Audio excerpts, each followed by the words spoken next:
Et sur les routes, Louis-Philippe, on rapporte de nombreux accidents. Des conditions routières très difficiles, Claudine. Soulignons dans un premier temps cette collision frontale mortelle sur la route 132 à Trois-Pistoles.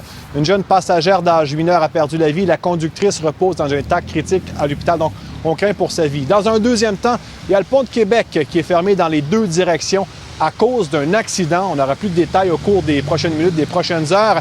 Les piétons devaient également se méfier. Les trottoirs étaient glacés.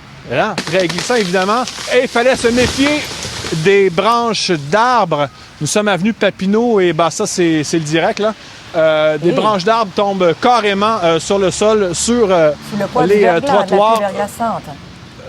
Exactement. Heureusement, personne ne se trouvait en dessous. Et un peu plus loin, là-bas, eh bien, il y a carrément un arbre qui est tombé sur un automobile. Voici donc un résumé de cette journée avec un cocktail météo assez particulier.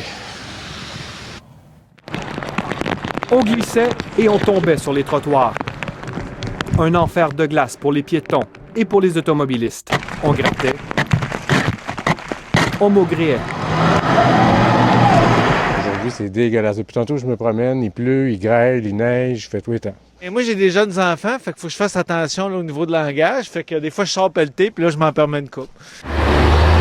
Partout au Québec, le même combat contre cette tempête de verglas qui s'abat sur la province. À Rimouski, on préférait rester à l'intérieur. Moins de monde dans les chemins, mais par contre, les voitures sont toutes dans les entrées. Non, je vais rester chez nous. Normalement, je roule pas dans des conditions comme ça. Toute la journée, on a dénombré au moins une centaine de sorties de route, nous dit la Sûreté du Québec. On peut conseiller les gens qui n'ont pas à sortir, évidemment, c'est plus prudent de rester à la maison parce que oui, le cocktail météo varie un petit peu d'un endroit à l'autre. Les aéroports de Toronto, d'Ottawa et de Montréal n'ont pas été épargnés. Des vols ont été retardés, certains ont été carrément annulés. C'est de la misère. Moi, j'ai été annulé hier. Ce matin, je dois m'enregistrer. Puis normalement, on doit arriver 45 minutes avant. Je suis 1h15 avant. Puis mon vol est déjà fermé.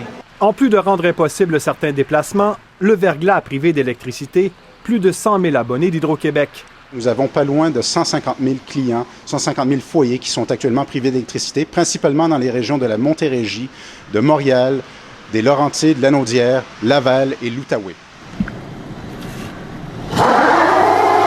Avec tout ce verglas, des automobilistes auront besoin d'un peu d'aide et plusieurs piétons devront faire preuve d'agilité. En effet, avec la vague de froid qui va s'abattre sur l'est du pays dès lundi, le pire est à venir.